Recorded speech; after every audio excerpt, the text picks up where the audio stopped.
Alright, welcome back to another Embrace Destiny video. Thank you so much for clicking that link and joining us. Today we are actually seeing my girlfriend play Destiny 2 for the first time.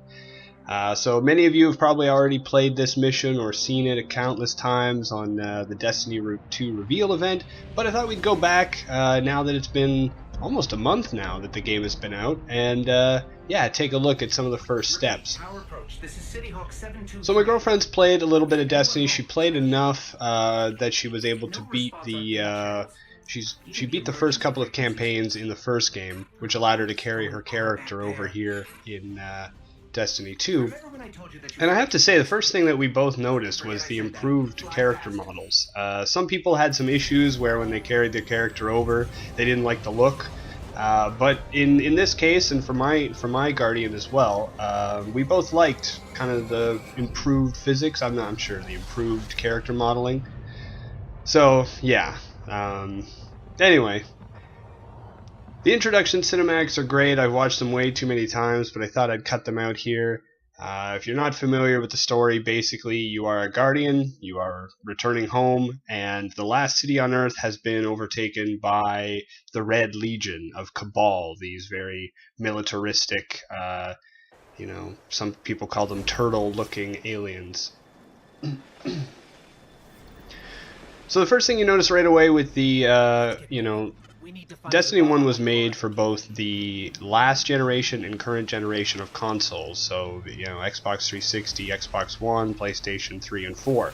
And the first thing you notice is that this game is made very much for the newer generation, Xbox One, PlayStation 4. And I mean the physics, the you know, I'm sure anybody who actually works in the industry can tell me that fire physics and environmental design are not really that technologically heavy, but I just really enjoyed the improved look here of Destiny, and it was nice that even though things have changed, a lot of the gameplay and stuff had remained the same.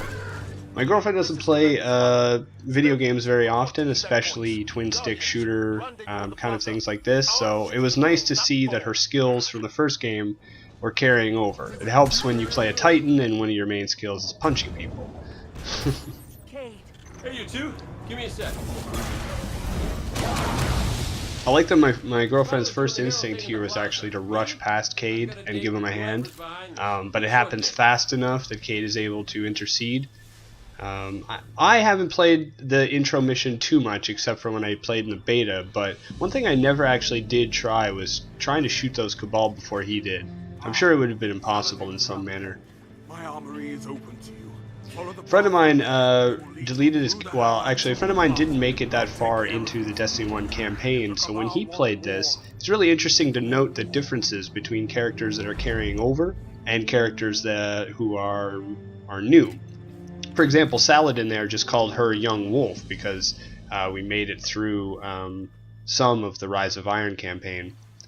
But my friend didn't, and instead he just called him a warlock. That's what he was playing. So yeah, if you're a new character, Shaxx will just refer to you by your class, and we're going to be talking about that in subsequent videos. And I think it's really interesting what Destiny 2 is doing, where they have context-sensitive dialogue, scannables, things like that. So apparently, whether it'll refer to your class, sometimes refer to your race, sometimes it'll refer to your gender, which is nice. I mean, we had a little bit of gender specification in Destiny 1. If you were a female Guardian and you became, you know, an Iron Lord, sometimes you would have a Lady of Iron or some kind of comment like that. So here you can see very much the you know, Destiny 2's approach to the tutorial, where you have to remember to jump here. You have to double jump to get over that wall, stuff like that. They did a nice job, I think, of incorporating it in. You know, you never want it to be too heavy-handed, but you don't ever want it to be completely unknown. And that's something I'm going to point out in a few minutes, actually, is that some of the aspects have been really great and subtly incorporated in, and some of them require a little bit of extra thinking, and I guess it's frustrating as a game designer. It's like designing a riddle. How much of the clues do you give the player, and how much do you let them figure out for themselves?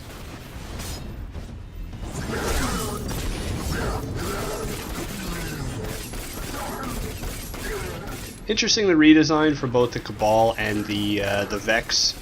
You'll see in later missions, but all of the Vex generally have this white center where it's their vulnerable spot, but the Minotaurs in the first game didn't have that, and now Minotaurs in this game do. And I think it's you'll notice the Cabal as well. They have these little red spots in their back. I guess it's for their jetpack or whatever. But it's also a vulnerable spot, so if you happen to flank them, then you you can gain advantage over that.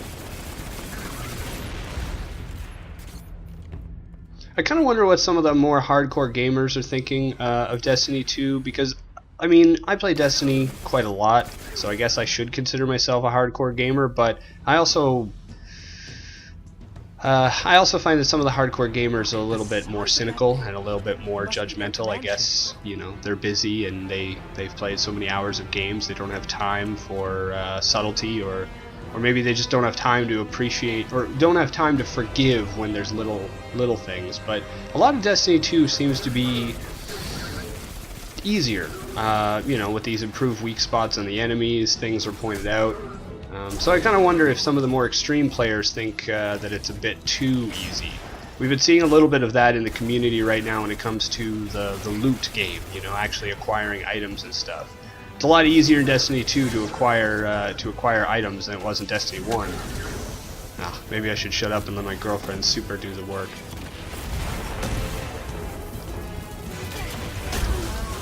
So it's interesting that my girlfriend picked up right away, but then kind of forgot later, is the Striker Titan Super.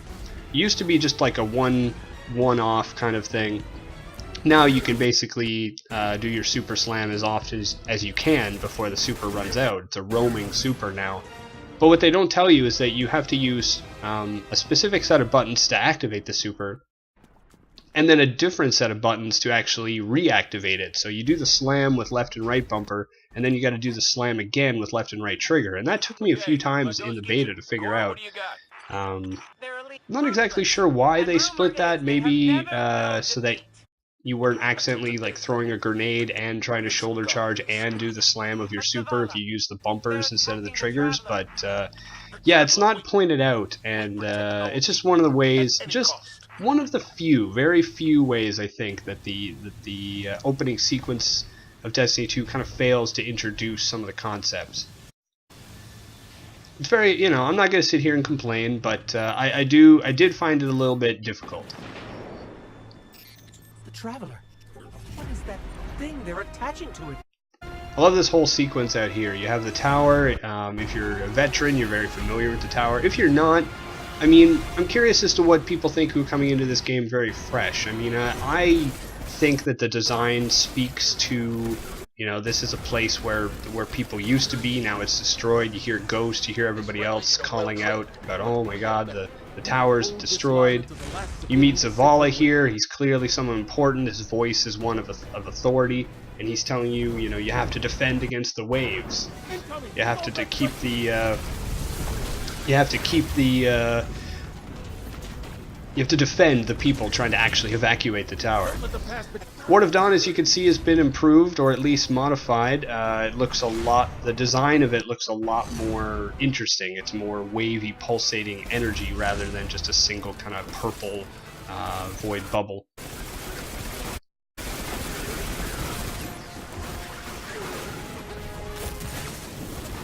It's really exciting to watch my girlfriend play through these sequences, actually, because normally I'm sitting there, I'm very worried, and I'm trying not to side seat drive as she's playing, but the good news is that it all seemed to come back to her. Like I said, the skill set of Destiny 1 carried over, and hopefully the design continues to be intuitive enough that she's able to follow along and figure out what's going on. And it's interesting, when you play games like this for so long, I've said it so many times, you know, whether you're watching a movie, you're reading a book, watching television, or playing a video game, there's a common language that's used. And the more that you're involved in that medium, the more you understand that language. But the less you're involved, the less you pick up on that language. And, you know, picking up where game objectives are, you know yourself, you're playing a video game and you suddenly realize, oh, I'm probably have to blow up that thing, and then the character says, you gotta blow up that thing. How did you pick up on that? Subtle game design plus your experience.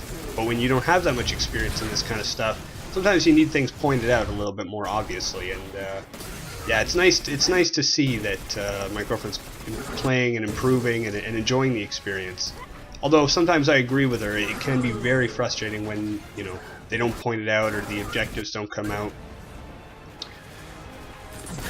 Bungie seems to do a nice job of this, where sometimes they'll leave an objective open. They'll tell you what you have to do, but they won't tell you where to go or how to do it. And then after 30 seconds or so, it will highlight on the screen to kind of give you a hint, which I think is great. Gives you a chance to figure it out for yourself, but also doesn't leave you hanging. I mean, sure, we can all Google it these days, but again, if you have to leave the game to figure out how to play the game, what kind of a game is that? Interestingly enough, although I've said that 3 or 4 times in this video, sorry, I'm a little bit sick, so maybe I'm not as creative with my transitional phrases, but if you stay here long enough, Zavala will actually die. He won't put up his Ward of Dawn in time, and he'll get hit by a bunch of missiles, and he'll be taken out. You can revive him, of course. The implication is that the Traveler has not yet been completely engulfed, so Guardians, including the Vanguard, have the ability to use their powers, use the light. It's an interesting touch, though. I didn't expect it, and when it did happen, it was very surprising.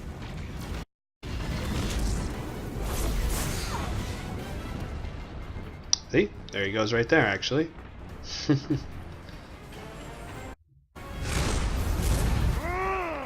I didn't encounter any of the bugs that I saw. I saw some people reporting Zavala standing there, shooting off into the distance, or kind of stuck on the rock or anything like that. And thankfully, we didn't see any of that during any of our plays. But I guess we were very lucky because, you know, I did see some of them reported on Twitter and such. But anyway, that's going to wrap up the video here for this week, well, at least for today. I'm going to try and make a few more coming soon, showing some of the later content. Hopefully you enjoyed yourself, hopefully you enjoyed revisiting the tower sequence here and catching up on my girlfriend playing. I look forward to making more videos and sharing them with you soon. If you happen to like what you're seeing, feel free to drop a like down below or subscribe. If you have any suggestions for any other things you'd like me to talk about or things to explore in the game, definitely let me know. I'm always looking for more criteria. Until then, thanks for watching, take care, and I'll see you next time. Bye now.